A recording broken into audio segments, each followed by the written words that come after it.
Hello Australia and welcome to My Millennial Money Express. I've got John Pidgeon again today on the show. Welcome, John. Welcome. Good to be here. Thank you, Glenn. It's the second time he's been on My Millennial Money Express, and hello if you are watching at home on M3 TV. Thanks for joining us. You can subscribe on YouTube and you can join in the conversation and see our lovely faces. True. And our fashion. And our fashion. Now, John. Glenn. Necessity is the mother of invention. So I want to use this time for us just to talk about the business owners at this time. Yes. Who have maybe had to slow down, maybe had to shut down, maybe things are good, maybe things are not.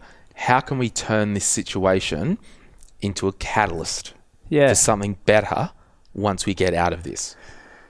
Yeah, and you're a sociable guy. You talk to a lot of people, and I don't know about you, but the conversations I've been having the last fortnight or so, everyone's story is different, isn't it? They're wide and varied. Like, people have to put all their staff off. Others are business as usual. Like, some work from home, some still go to the office. Like, there's so many different stories around all this, and I suppose but the general consensus is we're all faced with the same issue. How can we come out of this in a better position than when we entered it, I suppose? Yeah. And I would say, like, particularly for the small businesses who have repeat customers or ongoing relationships with your customers, communicate with them. Yeah. Whatever's happening, just communicate. Yeah. Now, I got a text message yesterday from a small business. I've never, ever dealt with this company. I think somehow I got on his spam list or whatever, and I get a text out of the blue. John, I'm going to read it. Go on. I'll read it.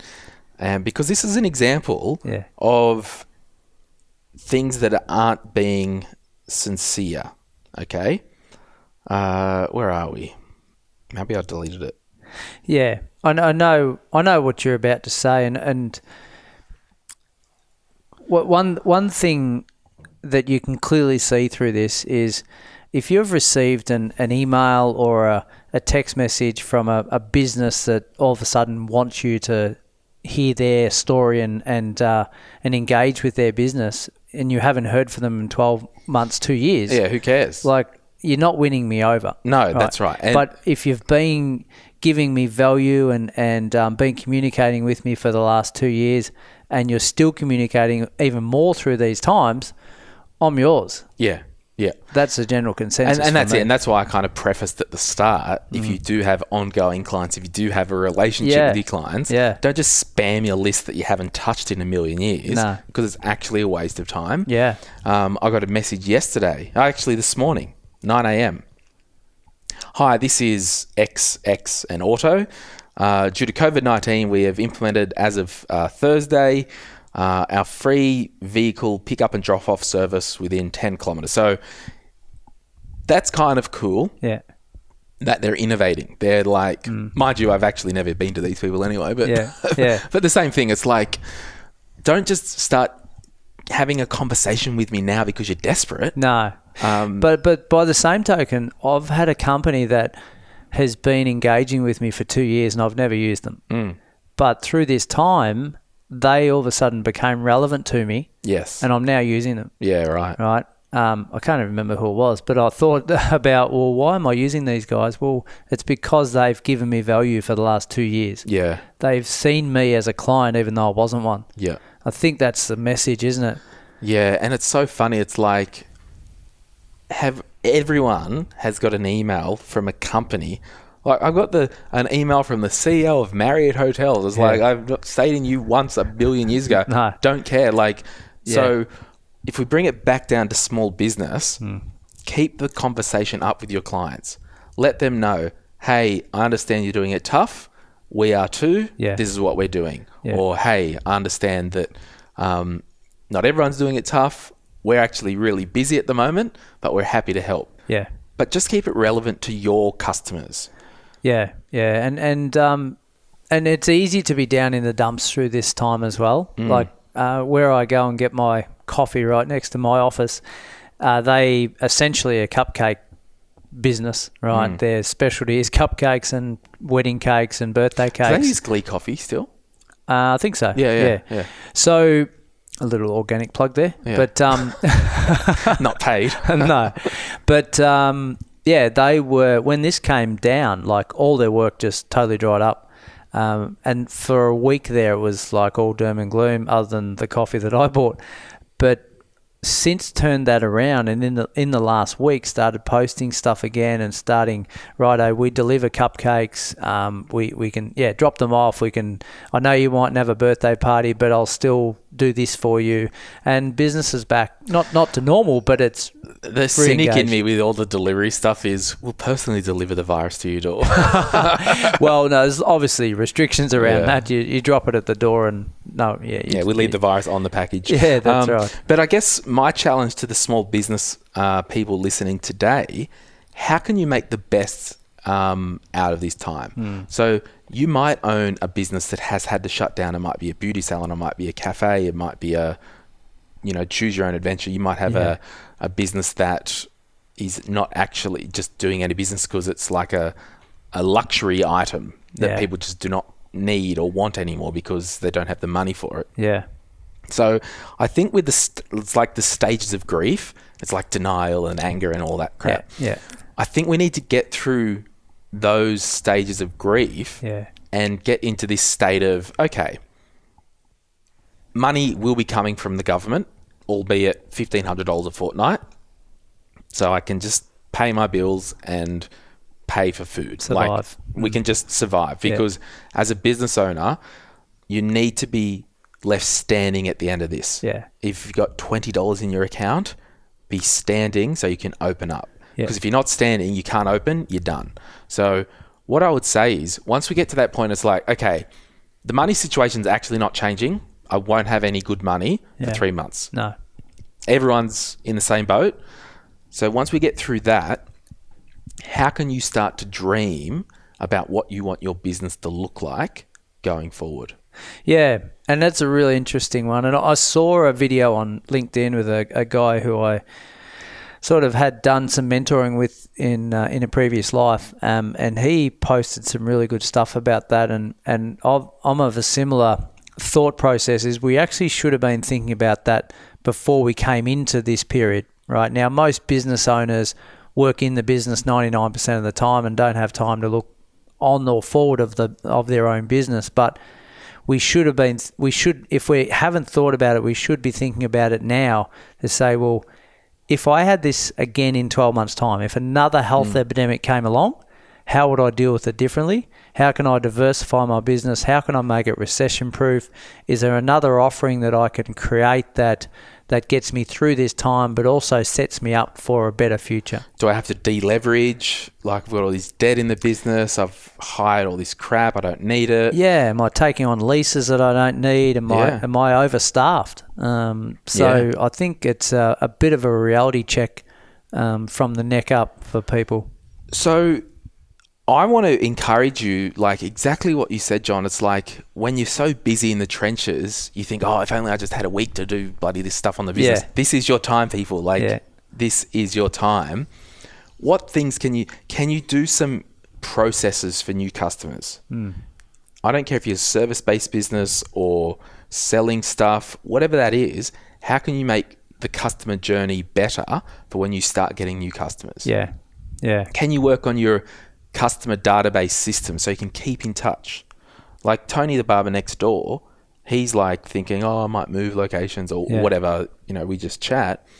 And I said to him, have you got details of your customers? He's like, no. I said, every bastard that comes and sits on your barber chair, grab their phone number and email and just say, hey, can I keep you in the loop? Yeah. So if I do have to move shops or change locations or whatever, you can tell your customers. Yeah. So what can you do to make your business better? Yeah. There's an example. I've written some examples here. There's a couple of cafes locally, and I won't name them, and it always does my head in with the amount of inefficiency and double handling. Yeah. So it's like you go and order your coffee, they put it into the till from 1912, and then put it into the EFTPOS machine. So the staff member is dialing it in twice. Yeah. Like, if you do have some time in this time, if you're not trading full hours, can you go, we're going to get a new POS system. We're going to redo things to make it easier and less friction going forward, because you might have some downtime. Yeah, thinking about looking from the outside in, if you were to analyse my business, what observations would you make? If I was to analyse yours? No. You don't want me to actually analyse it? Not on this 15 minutes. So, and it's like, if you do, like, because we know the big ones here are like the maybe retail store, hospitality, I don't know, beautician shop, is now the time to go down to Bunnings, buy a $50 tin of paint, freshen it up. Yeah. You've got the time. Yeah. Use it. Fix the bloody wonky chairs and tables at your cafes. Yes. Like, if they're shut, go in there. You're allowed to go to work, just yourself. You're not, you're not open, you're not trading. You can't do that work from home. Go and fix the chairs and tables that are wonky. Yeah, so we've got the time to think strategically about how we run our business so that it survives the next 10 to 15 years. Unbelievable thinking outside of the square. A good friend of mine runs a sports clothing company, sports apparel, football jumpers, shorts, shout out socks, all sports. Yeah, everything sports. Everything sports. Yeah. Sorry. So he's like, well, I've lost my whole business model in one foul swoop when all sport got cancelled. He's now selling sanitizers. Right. I saw that. He's been able to capture that market, and he's inundated with orders for sanitizers. Now, that's ingenious to keep that business rolling throughout that time by just thinking outside the square, because it knows it's survival for this short-term period. Now, it's not going to be a shelf item at the end of this period, but it doesn't need to, because it's seen him through that period, right? Where's he getting the stock from? Yeah, first question I asked, so I didn't get an answer. But any case, it's here. So I've just made some notes. I interviewed Chris McCaig, a friend of mine, last week about he's doing his drum lessons online now. Yep. That's innovating because he can't do it in schools. Jess, the producer of the show, she does piano lessons. She's doing them online. Yeah, cool. I saw a local dance school doing dance classes online. My mechanic serviced my car via Skype. That was good. That's a joke. Laugh now, audience. Does that sound legitimate? Yeah. I was thinking about something else, actually, but I missed it.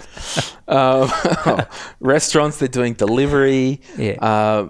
What can you do? Use this time to think strategic. Yeah, and then just to keep your existing clientele engaged. Totally. Like if that means giving away the odd product or giving something away or reducing its price dramatically, just to keep them in the swing of your customer service, because it's very easy in this time for someone to think, I might try someone else when I start to return to real life. This is a vulnerable period for a lot of businesses. I thought, it's probably not, probably need to be responsible and, tighten my belt a little bit. So my cleaner, Sandy, she sent a text out last fortnight. She's like, look, if anyone, wants to cancel at this moment, doesn't want other people through the house. And I'm thinking, I probably should just do it myself. I'm just being lazy. Yeah. So I said, I'll take it from here. No worries. Text her last night and I said, can I get you to come in today? Because if you don't come, it's not going to get done. I can't see. So she came back today. But use this time to dream. Use this time to ask. So I've actually developed, and I will get it out this week for the My Millennial Money Facebook group. Ask your customers how you can best serve them at this time. So I'm doing a survey, and it's not obviously compulsory, but people tell us where they're at and what they need at the moment. Yeah. So we can adapt our content to what people need. So can you ask your clients, your customers, send out a little Google form or a type form survey? Yeah. How can I best serve you at this time? Yeah. What do you need? Yeah. And you might think of something that they didn't think they need that they now need. Exactly. Exactly. So, yeah.